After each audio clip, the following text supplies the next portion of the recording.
audio jungle.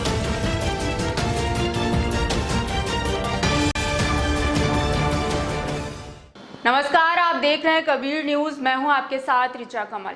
Vinayak Damodar Savarkar की सांप्रदायिक सोच, ब्रिटिश काल में उनके कारावास, गांधी के प्रति उनके नजरिए को एवं देश के विभाजन पर जिस तरह से सोचते थे सावरकर, इन सब पर विस्तार से अपने नजरिए को व्यक्त किया वरिष्ठ लेखक राम पुनियानी जी ने अपने लेख के माध्यम से। उनका यह लेख नवजीवन में प्रकाशित हुआ। इस लेख में राम पुनियानी जी लिखते हैं कि हाल में 28 मई 2020 को विनायक दामोदर सावरकर फिर चर्चा में थे।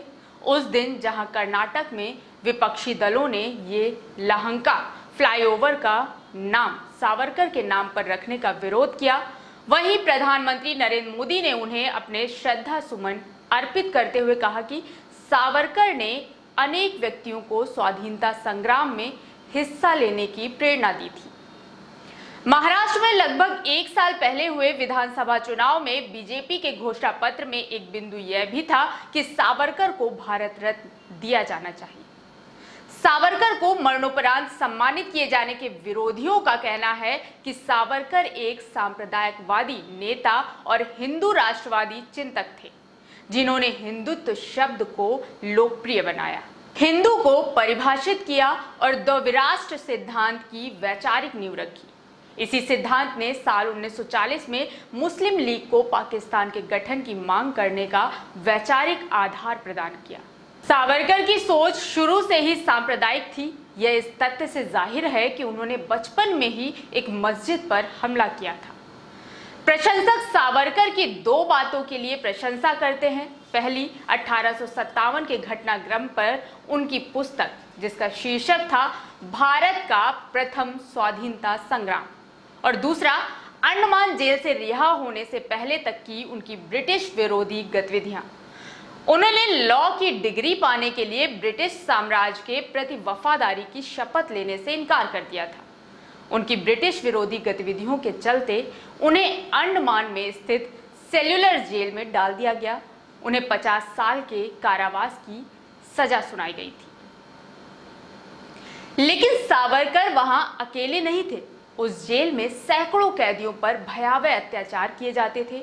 उनमें से केवल सावरकर ने जेल से ब्रिटिश सरकार को अनेक याचिकाएं भेजी, जिनमें उन्होंने न केवल अपने किए के लिए माफी मांगी, बल्कि यह वादा भी किया कि जेल से रिहा किए जाने पर वे जिस तरह से सरकार चाहे उस तरह से ब्रिटिश साम्राज्य का समर्थन करेंगे।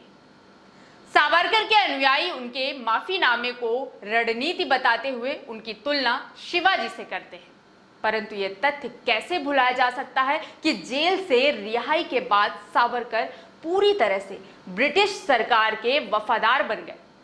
उन्हें सरकार की ओर से 60 रुपए महीने की पेंशन भी मिलती थी। उस समय यह एक बहुत बड़ी रकम थी।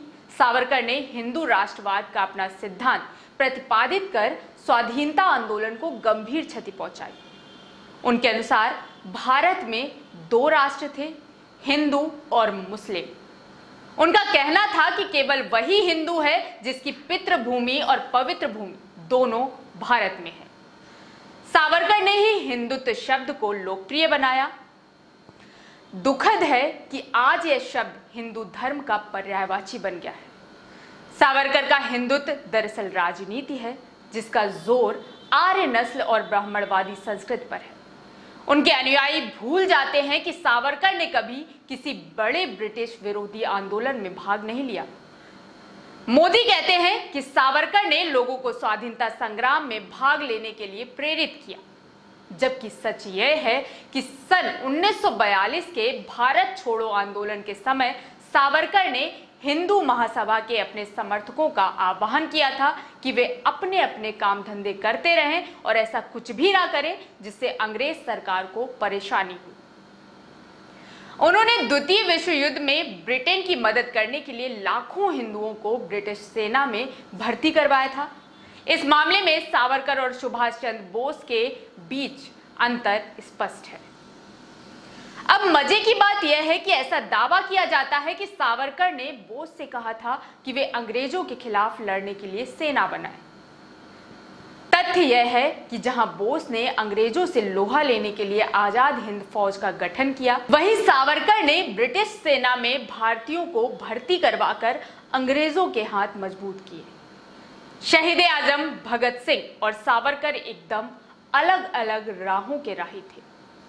सावरकर ने ब्रिटिश सरकार से माफी मांगते हुए कहा था कि वे सरकार के साथ पूरा सहयोग करने को तत्पर हैं, जबकि जेल में यातनाएं सहते भगत सिंह ने सरकार को लिखा था कि चूंकि वे सरकार के विरोधी हैं, विद्रोही हैं, इसलिए उन्हें फांसी देकर नहीं बल्कि फायरिंग स्क्वाड के द्वारा मारा जाना चाहिए।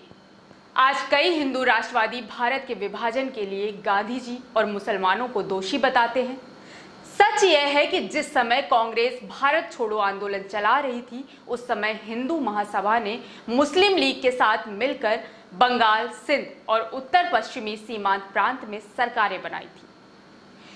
यह भी दिलचस्प है कि सिंध की हिंदू महासभा मुस्लिम लीग गठबंधन सरकार ने पाकिस्तान के निर्माण का समर्थन करते हुए प्रस्ताव पारित किया था।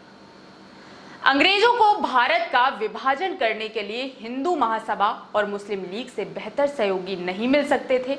जो लोग सावरकर का महिमा मंडन करते हैं, वे अंडमान जेल जाने के पहले के उनके जीवन पर फोकस करते हैं, परंतु वे तब भी सांप्रदायिक थे। सावरकर 1857 के विद्रोह को हिंदुओं और मुसलमानों का ईसाइयों के खिलाफ संयुक्त विद्रोह मानते थे, न कि किसानों और मजदूरों का औपनिवेशिक शासन के विरुद्ध संघर्ष।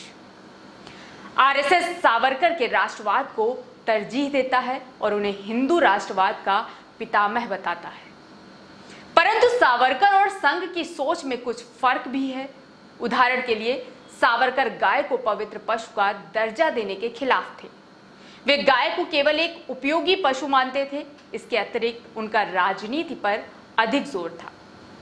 सावरकर जाति और लैंगिक पदक्रम पर आधारित हिंदू धर्म ग्रंथों के प्रशंसक और बौद्ध धर्म और अहिंसा के आलोचक थे। उनका मानना था कि अहिंसा के सिद्धांत ने ही भारत को कमजोर किया है। उनके लेखन से साफ है कि उनका दृष्टिकोण पितृसत्तात्मक था। पितृसत्तात्मकता ही सांप्रदायिक राजनीति की नींव है। शिवाजी द्वारा कल्याण के राजा की बहू, जो उन्हें युद्ध में विजय की भेंट स्वरूप प्राप्त हुई थी, को सुरक्षित उसके राज्य वापस भेज देने को सावरकर गलत मानते थे। उनके अनुसार शिवाजी को मुसलमानों के हाथों हिंदू औरतों की बेइज्जती का बदला लेना था। गांधी जी की हत्या में सावरकर की भूमिका का कई कोणों से अध्ययन किया गया है। उन पर गांधी जी की हत्या के सिलसिले में मुकदमा भी चला था, परंतु पुष्टि करने वाले सबूतों के अभाव में उन्हें बरी कर दिया गया। सरदार पटेल की यह मान्यता थी कि गांधी जी की हत्या हिंदू महासभा के उग्रवादी धड़े ने की थी। पिछले कुछ दशकों से सावरकर का महिमा मंडन करने का अभियान चल रहा है। उनका तैलचित्र संसद भवन में लगा दिया गया है।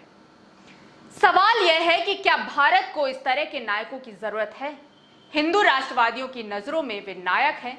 जहां तक भारतीय राष्ट्रवादियों का सवाल है, तो वे मानते हैं कि काला पानी भेजे जाने के पहले तक सावरकर ब्रिटिश विरोधी थे, परंतु उनका भारतीय राष्ट्रवाद या धर्मनिरपेक्ष प्रजातांत्रिक भारत के निर्माण के संघर्ष से कोई वास्ता नहीं रहा।